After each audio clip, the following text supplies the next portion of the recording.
प्रशांत जी जवाब ले लेते हैं। प्रशांत जी जुड़े हमारे साथ। प्रशांत जी, तमाम आरोप हैं आपके हिस्से में, संभल को लेकर लगातार अभी तक तो सियासी आरोप ही चल रहे थे, समाजवादी पार्टी, कांग्रेस, अखिलेश यादव, लेकिन जो ये पाकिस्तान वाला कनेक्शन आया है ना, कारतूस जो निकल के आया है सामने, ये भी इनको हजम नहीं हो रहा है। तो कहीं ना कहीं आप भी मान रहे हैं कि ये चूक भी है और एक बड़ा खतरा भी है, और इसमें बड़ी सुरक्षा एजेंसियां या जांच एजेंसियां हैं, उनको भी शामिल करना चाहिए। देखिए, जहां तक हजम होने वाली बात है तो इनको क्या हजम होती है? ना तो ये सुप्रीम कोर्ट को मानते हैं, ना हाई कोर्ट को मानते हैं, ना चुनाव आयोग को मानते हैं, ना जनता द्वारा चुनी हुई सरकारों को मानते हैं, ना प्रशासन को मानते हैं। तो भाई कौन जांच करेगा? ये बता दें, एफबीआई करेगी, सीआईए करेगी या आईएसआई करेगी? जांच तो जो पुलिस करके राज्य की बताएगी ना पुलिस आपको, होगी। और कौन बताएगा आपको? अरे भाई सुन पुलिस लीजिए, की बात हो रही है ना, जी जी पुलिस आपके सामने कुछ ले अरे आती है उतावले मत होइए। सर उनकी बात भी सुन लीजिए सर। शिवाजी सर आते हैं। उतावले मत होइए इतना, सुन लीजिए।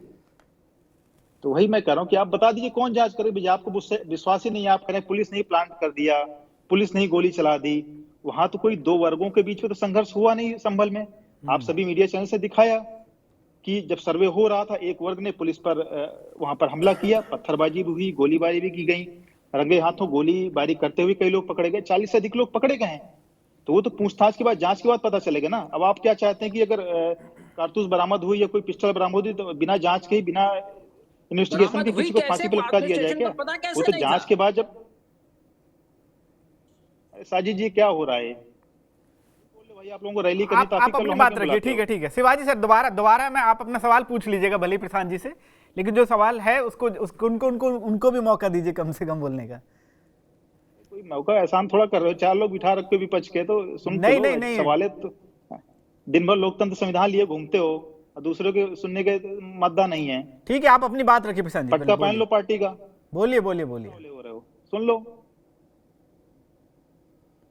सवाल पूछिए, बोलना तो बोलिए, फिर मैं जवाब देता हूँ। नहीं, आप अपनी बात रखिए, बोलिए, कंटिन्यू करिए आप जो कह रहे थे। मैं वही कह रहा हूँ कि आपको जांच एजेंसियों पर, सरकारी संस्थाओं पर तो विश्वास रखना पड़ेगा।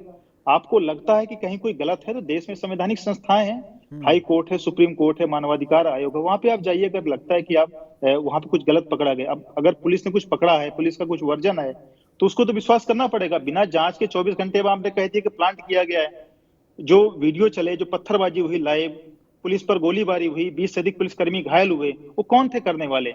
उनकी बात कोई नहीं करेगा। आप कह रहे हो भाई सर्वे हो गया, तो सर्वे से आपको अगर आदेश हुआ, मैं कहता हूँ ठीक है, आपको अच्छा नहीं लगा, कुछ लोगों को कोर्ट से निर्णय होता है तो एक पक्ष को अच्छा लगता है, एक पक्ष को नहीं लगता है, तो क्या हम गोलीबारी दंगा करना स्टार्ट कर देते? हम हायर कोर्ट में जाते हैं, मगर मजिस्ट्रेट कोर्ट से है, सेशन कोर्ट में जाएंगे, उसके बाद हाई कोर्ट में जाएंगे, सुप्रीम कोर्ट में जाएंगे। अभी लोग, आप एक सप्ताह बाद आए ना हाई कोर्ट, सुप्रीम कोर्ट, पहले ही चले जाते। आप, यही तो आर्गुमेंट है आप लोगों का, है ना, कि सर्वे गलत तरीके से हो गया, दूसरी बार हो गया, इसलिए हमने पत्थरबाजी कर दी।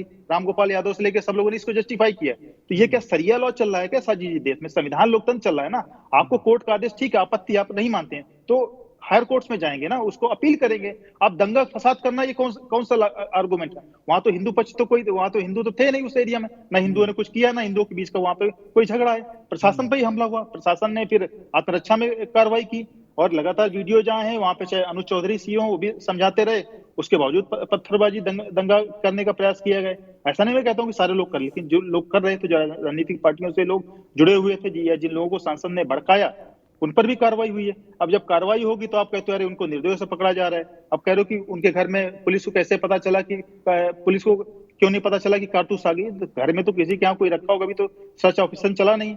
अगर सर्च ऑपरेशन चलेगा, वहां से कुछ पकड़ेगा, फिर आप कहेंगे अरे उन लोगों को निरीह है, उनको सताया जा रहा है।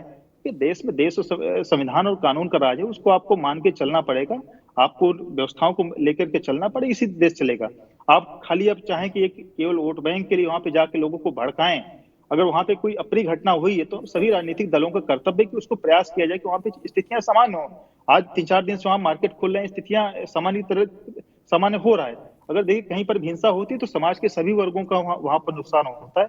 और जो लोग राजनीतिक दल वहां पे जाना चाहते हैं वो कहीं की वहां जाके हिंसा भड़काना चाहते हैं या अपने वोट बैंक की तुष्टीकरण के लिए वहां जाना चाहते हैं। और सबसे मुख्य बात उत्तर प्रदेश में क्या है कि कांग्रेस और सपा के बीच आपस में कंपटीशन चल रहा है। आज रामगोपाल यादव जी ने भी कह दिया कि खाली राहुल गांधी औपचारिकता करने के लिए जा रहे हैं, अगर उनको मुद्दा उठाना था तो पार्लियामेंट में उठाते। अखिलेश जी ने कल पार्लियामेंट में उठाया ना मुद्दा, राहुल जी भी पार्लियामेंट में उठाते। तो अब रामगोपाल यादव और कांग्रेस पार्टी में ही कंपटीशन है कौन मुस्लिम वोटों का ठेकेदार है 2027 के चुनाव में। तो ये दोनों वर्गों में दोनों पार्टियों का एक आपस में कंपटीशन चल रहा है कि कौन अधिक मुस्लिम वोटों को सौदागर हो सकता है, इसलिए सारी ये ड्रामेबाजी हो रही है।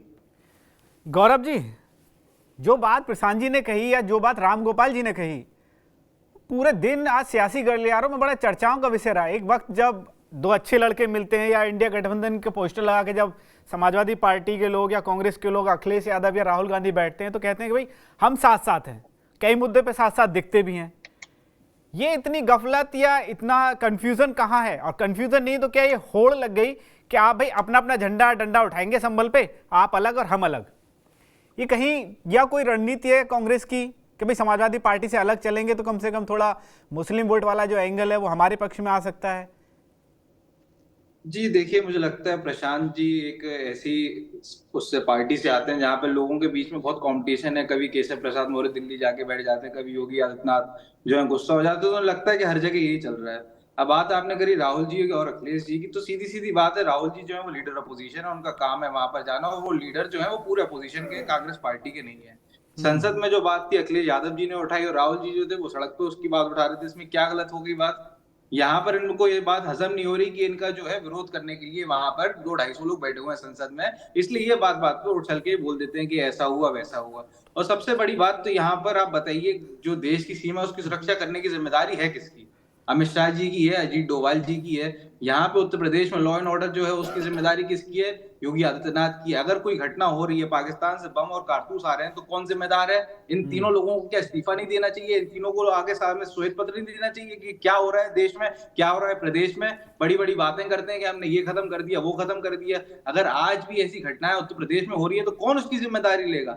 जो लॉ एंड ऑर्डर वहां पे भड़क रहा है बार बार, और वहां पे जिलाधिकारी जिसको तुरंत निलंबित होना चाहिए था, जो गैर आर्बिट्रेरी ऑर्डर चला रहा था, वहां पे इलीगल ऑर्डर चला रहा था, जानबूझ से अपनी मनमानी कर रहा था, वहां पर जाके वो दूसरा सर्वे करा रहा है जिससे पूरे सांप्रदायिक सौहार्द खराब हुआ, उसकी जिम्मेदारी कौन लेगा? यहाँ पर आके ये बड़ी बड़ी बातें करते हैं कि हमने ये सुधार दिया, वो सुधार दिया, आतंकवाद खत्म कर दिया। अगर आतंकवाद खत्म कर दिया तो ये गोलियां और बंदूकें और कारतूस आ कहां से रहे हैं? क्या यूपी पुलिस की इसमें साझगाट है? क्या यूपी पुलिस खुद ही वहां पे बंदूकें चला रही है? जैसे हमने देखा कि यूपी के चुनाव में अभी किस तरीके से यूपी पुलिस जो थी वो गुंडों की तरह वहां पर पिस्तौलें लहरा रही थी, आम नागरिकों के ऊपर पिस्तौलें लहरा रही थी। क्या उसका ये ट्रायल था कि पहले यहाँ पे लहरा के देखेंगे, उसके बाद यहाँ पे गोली चला के देखेंगे? इन बातों का जवाब देगा कौन?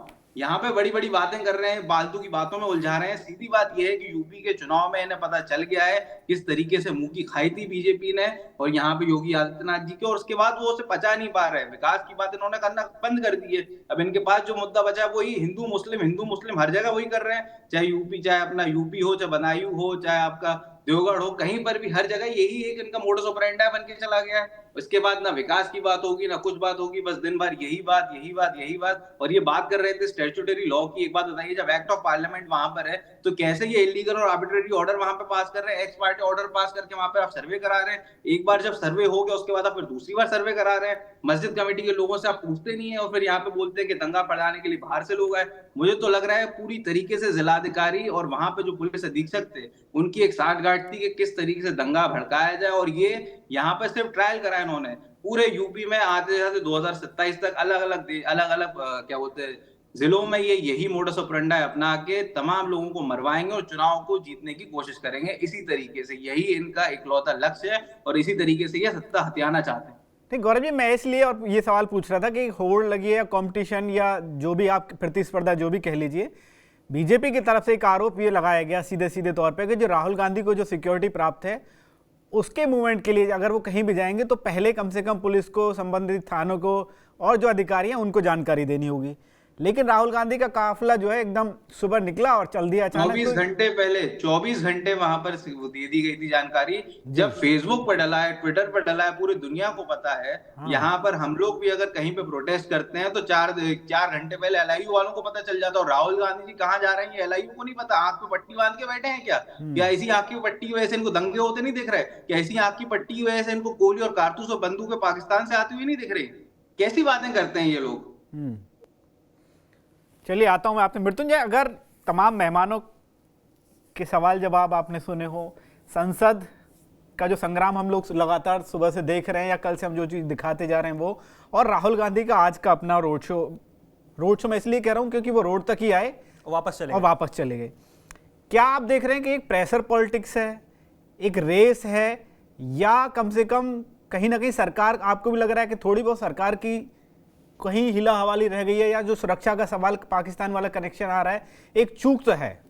देखिए साजिद, जैसे आपने कहा, सबसे पहली बात जो मैंने सभी जितने भी हमारे पैनलिस्ट थे सबकी बात सुनी, और जैसे कि आपने कुछ वक्त पहले कहा भी था किसी पैनलिस्ट ने हमारे कि LIU की चूक है, बिल्कुल चूक है, बिल्कुल इस बात को नकारा नहीं जा सकता अगर पाकिस्तानी कनेक्शन वहाँ निकल के आता है। क्योंकि सिर्फ अगर आप शुरू से देखें तो ये सिर्फ एक मस्जिद के सर्वे से लेकर चीजें शुरू हुई थी और फिर हिंसा भड़की और अचानक से उसमें एक पाकिस्तानी एंगल आ गया। ये बात पचा पाना इतना आसान नहीं जितना दिख रहा है, जितना पुलिस का वर्जन दिख रहा है। और उसके बाद जो आप पॉलिटिक्स की इसके ऊपर बात कर रहे थे, अगर स्टैंड लेना है, अगर आप गठबंधन में हैं या जो भी पूरी पॉलिटिक्स इस इशू को लेकर हो रही है, अगर आप गठबंधन में हैं तो आपको फिर एक चीज पे बराबर स्टैंड लेना चाहिए। राहुल अखिलेश को साथ जाना बिल्कुल जाना चाहिए था। अगर आपको संदेश देना है कि हम साथ साथ हैं, क्योंकि आप हरियाणा चुनाव के बाद से देख लीजिए, हरियाणा चुनाव में कहने के लिए हम साथ साथ हैं लेकिन अलग अलग हैं। हरियाणा चुनाव के नतीजे ने बता दिया कि यूपी की 9 विधानसभा सीटों पर जो चुनाव होने थे उन चुनावों में सपा ने कांग्रेस को इतनी सीटें नहीं दी और फिर कांग्रेस ने खुद बैकआउट भी कर लिया कि हम नहीं लड़ेंगे यहाँ चुनाव। अलीगढ़ और गाजियाबाद और खैर सीट उनको दी गई थी क्योंकि पता था कि वहाँ बीजेपी की ही जीत होगी और कांग्रेस वहाँ नहीं जीत सकती। खैर गाजियाबाद। उसके अलावा जिस तरह से अभी अडानी के मुद्दे पर राहुल गांधी ने प्रोटेस्ट किया, जो भी वो उनका जो भी था, उस वहां भी सपा ने स्टैंड नहीं लिया उनके साथ। तो यानी मुद्दे अलग अलग हैं हमारे, लेकिन तब भी हम साथ साथ हैं। इस बात को राजनीतिक गलियारों में इतने सीधे तरीके से नहीं देखा जा सकता। महाराष्ट्र का चुनाव हुआ, वहां भी सीटों के ऊपर बात आई। अब 2027 की बात कर रहे हैं, क्या वहां भी एक साथ इसी फॉर्मूले पे लड़ेंगे? तो हो सकता है हश्र वही जो महाराष्ट्र और हरियाणा में हुआ है। तो ये बहुत सारी बातें हैं इन चीजों को लेकर। और अभी अगर संभल जाने वाली बात ही थी तो क्यों नहीं अखिलेश यादव साथ गए, क्यों नहीं राहुल गांधी और अखिलेश यादव ने संसद में एक साथ सवाल उठाया? इन सभी बातों का जवाब इन दोनों पार्टियों के बड़े नेताओं को देना चाहिए और मुझे तो लगता है बड़े मंच पर आकर देना चाहिए।